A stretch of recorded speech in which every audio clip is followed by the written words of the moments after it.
Hi dear friends, आप सभी का स्वागत है आपके अपने चैनल स्टडी विथ राहुल 247 पर। आइए आज से हम लोग सीटेट पेपर 1 और 2 के लिए क्लास स्टार्ट करेंगे, जिसमें मैं 2019 यानी 15 से लेकर 2024 तक के प्रीवियस ईयर, साथ में साथ पॉजिटिव वर्ड और तुक्का, किस तरह से पेपर आप 15 दिन पढ़कर क्लियर करेंगे और किस तरह से तैयारी करेंगे, इसकी चर्चा मैं प्रश्नों के साथ करूंगा। अगर इस बार का आप सीटेट निकाल लेते हैं तो निश्चित ही आपको टीआरई 4 जल्द वैकेंसी मिल जाएगी। अगर आप चाहते हैं तैयारी करना, सीटेट का 100% उत्तीर्ण होना, तो इस चैनल को सब्सक्राइब करके बेल आइकन दबा लीजिए। और पे कोर्स में जुड़ना चाहते हैं तो 500 फीस पे करके आप मेरे व्हाट्सएप ग्रुप 9771170644 में जुड़ सकते हैं। चलिए देखते हैं हम लोग बाल विकास एवं शिक्षा शास्त्र के प्रश्न, जो कि सीडीपी के नाम से child development and pedagogy English में बोला जाता है। उसके 30 प्रश्न देखेंगे जो 2019 में पूछा गया है। पहला प्रश्न है, जेंडर एक आर्थिक अवधारणा है, एक जैविक निर्धारक है, एक मनोवैज्ञानिक सत्ता है या एक सामाजिक संरचना है? तो इसका सही जवाब हो जाएगा जेंडर एक सामाजिक संरचना है। चलिए 2 नंबर प्रश्न देखते हैं। निम्नलिखित में से कौन सा विकास के व्यापक आयामों की सही पहचान करता है? आपका ऑप्शन है सामाजिक, शारीरिक, व्यक्तित्व एवं स्व। दूसरा ऑप्शन है शारीरिक, संज्ञानात्मक, सामाजिक और संवेगात्मक। तीसरा है संवेगात्मक, बौद्धिक, आध्यात्मिक एवं स्व। शारीरिक, व्यक्तित्व, आध्यात्मिक एवं संवेगात्मक। तो इसका सही जवाब हो जाएगा सामाजिक, शारीरिक, व्यक्तित्व एवं स्व। एक विकास के व्यापक आयामों की सही पहचान करता है। बुद्धि के बारे में निम्नलिखित कथनों में से कौन सा सही है? तो इसका सही जवाब हो जाएगा ऑप्शन नंबर 1, बड़ा ऑप्शन सही ऑप्शन। जब आपको उत्तर पता नहीं हो तो तुक्का जब मारिएगा तो आप यहां भी बड़ा ऑप्शन के साथ जाइएगा। लेकिन देखिए, और हर प्रश्न में तुक्का नहीं, आपको कम से कम आप 30 प्रश्न का एक सेट होगा, जिसमें एक पेपर, जैसे हिंदी हो गया, गणित हो गया, आप जो 2 भाषा चुने, एक तो कंपलसरी और एक जो भाषा चुने सीडीपी, और 5 कैटेगरी होगा।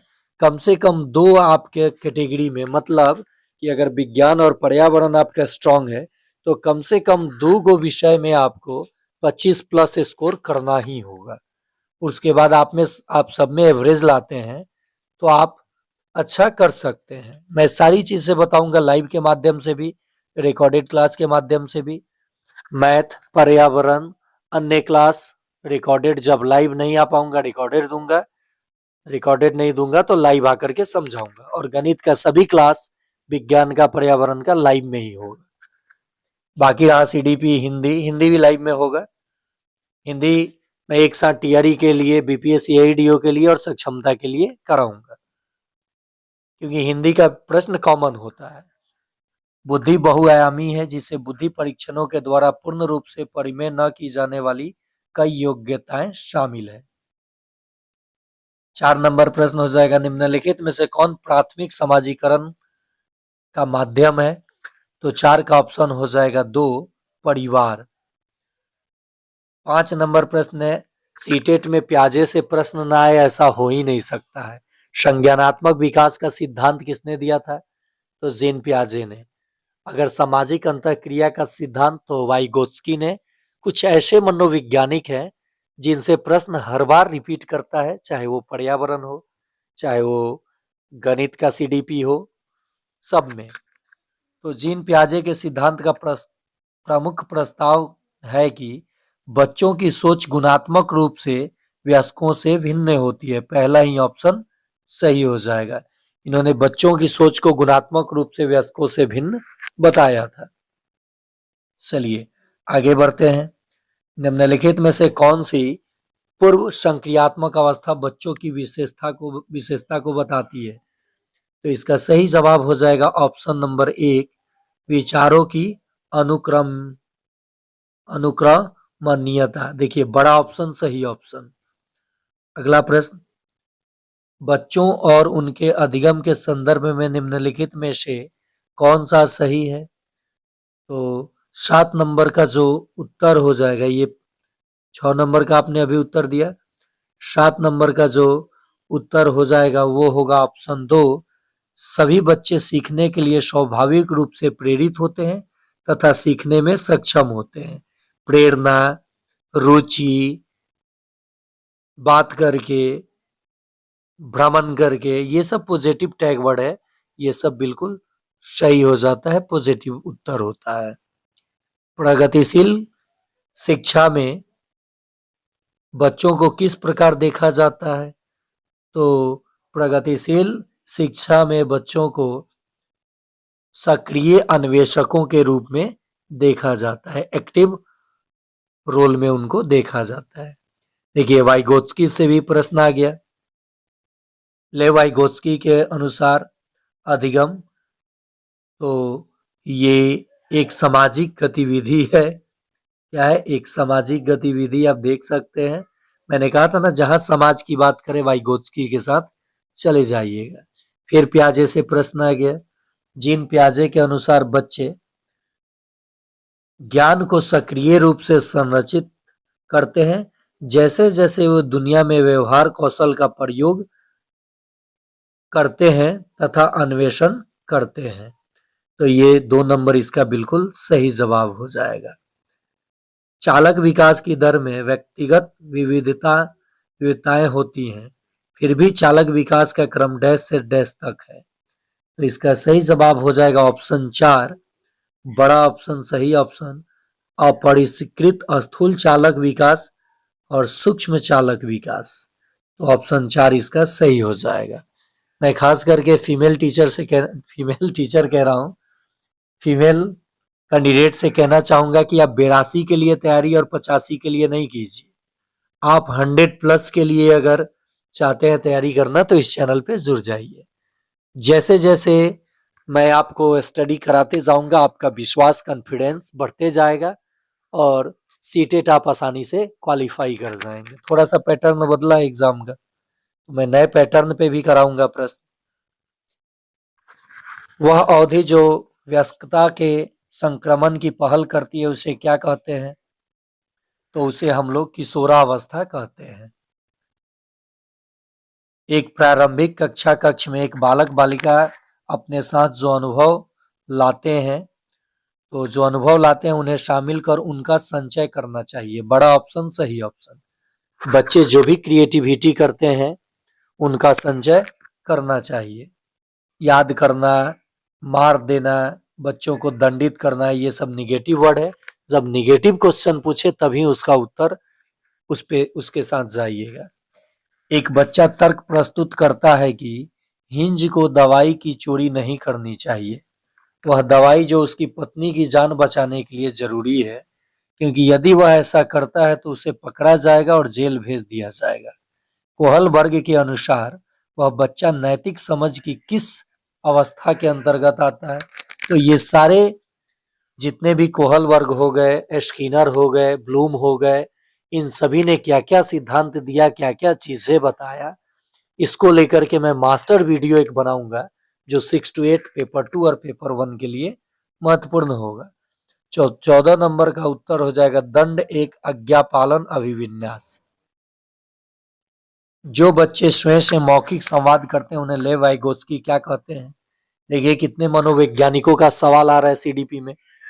तो 15 का सही जवाब हो जाएगा ऑप्शन नंबर 3, व्यक्तिगत वर्ता।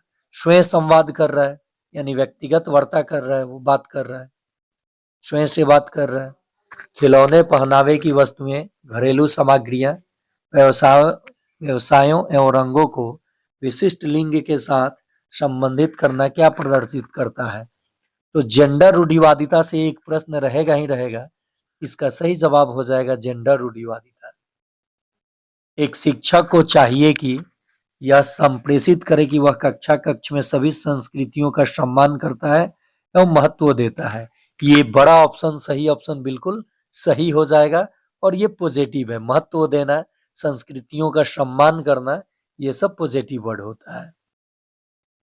निम्नलिखित संरचनाओं में से शिक्षा का अधिकार अधिनियम 2009 किसका वकालत करता है?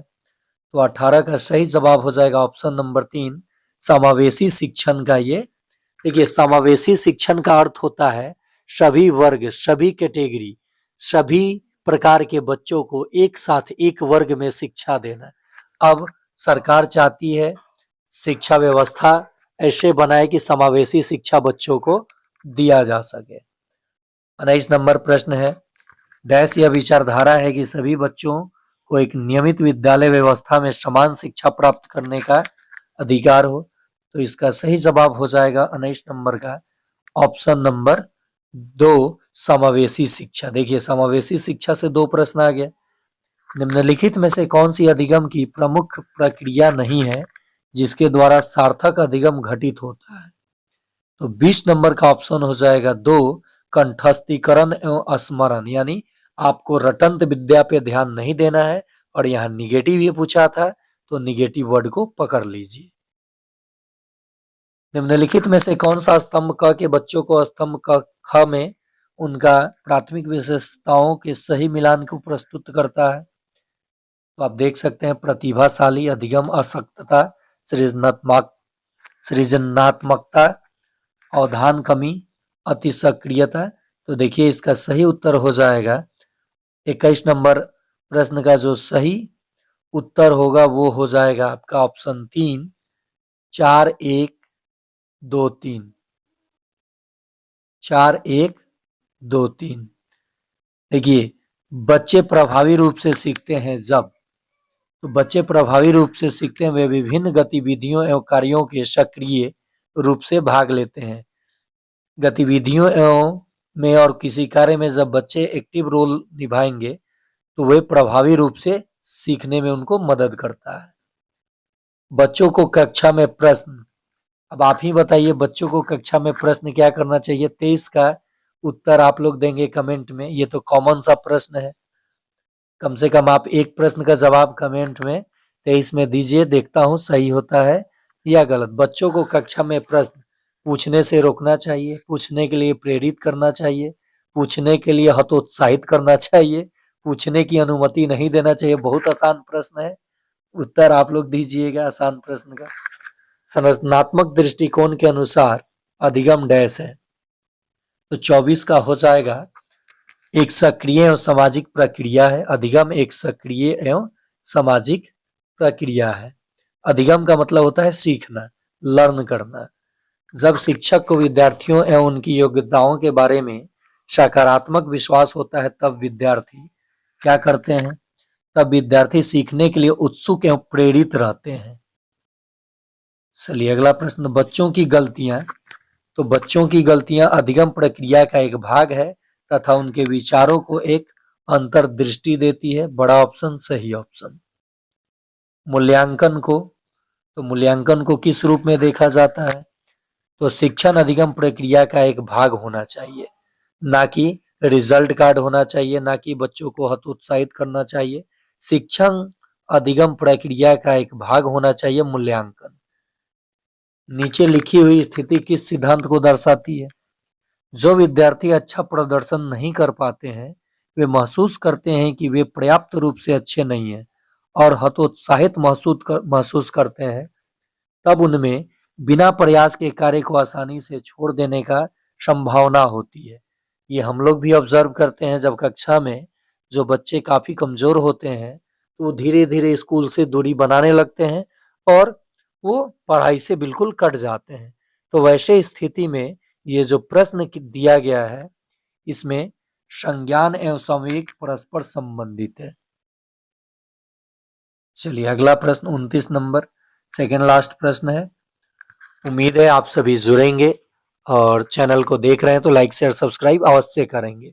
एक शिक्षक बच्चों को प्रभावी रूप से समस्या समाधान कराने में सक्षम बनने के लिए किस तरह से प्रोत्साहित कर सकता है? ऑप्शन है, बच्चों को समस्या के बारे में सहजानुभूत अनुमान लगाने एवं बहुविकल्पों को देखने के लिए प्रोत्साहित करके। पाठ्य पुस्तक के सभी प्रश्नों को व्यवस्थित तरीके से समाधान लिखकर, तो 29 का तो ऐसे ही उत्तर दिख रहा है कि 1 नंबर ही होना चाहिए। बड़ा ऑप्शन सही ऑप्शन। और सहज और बहुविकल्प, अनुमान लगाना, प्रोत्साहित करना, ये पॉजिटिव वर्ड है। और आज का आखिरी प्रश्न सीडीपी का, वे विधियां जिनके प्रयोग में विद्यार्थियों की स्व पहल व प्रयास शामिल है, निम्नलिखित में से किसका उदाहरण है?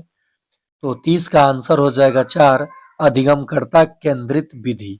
बड़ा ऑप्शन सही ऑप्शन। तो अगर आप वीडियो देखे हैं तो लाइक कीजिए, और चाहते हैं सीटेट में 100% सफलता पाना, चाहे आप पेपर 1 के कैंडिडेट हो या पेपर 2 के, आप चाहते हैं पास होकर के टीआरई 4 की वैकेंसी तुरंत पा लेना, तो इस चैनल को निश्चित सब्सक्राइब कीजिए। मैं राहुल सर अपना पूरा ब्रह्मास्त्र इस्तेमाल कर दूंगा। मैंने महज 15 दिन पढ़ के इस तरीके से, और पेपर 1 में 95 नंबर और पेपर 2 में 104 नंबर मैथ साइंस से मैंने प्राप्त किया था। आपको लाइव में सर्टिफिकेट भी अगर मांगेंगे तो दिखा दूंगा। मैं उसी विश्वास के साथ ये नए बैच आज से स्टार्ट किया हूं, और पहला ही सीडीपी। अगर आप एग्जाम सीटेट निकालना चाहते हैं तो आपको अधिक से अधिक ध्यान देना होगा सीडीपी पे, क्योंकि आप जो गणित पढ़ेंगे उसमें भी 15 सीडीपी होगा, जो आप पर्यावरण का करेंगे उसमें भी आपका 15 सीडीपी होगा, हिंदी करेंगे उसमें भी 15 सीडीपी होगा हिंदी में, और सीडीपी का अलग पेपर 30 अंक का होगा। ये कैसे आपको करना है, किस तरीके से पढ़ना है, ये सारी मैं चीजें आपको बताते चलूंगा और पढ़ाते चलूंगा। आज के लिए इतना ही, धन्यवाद।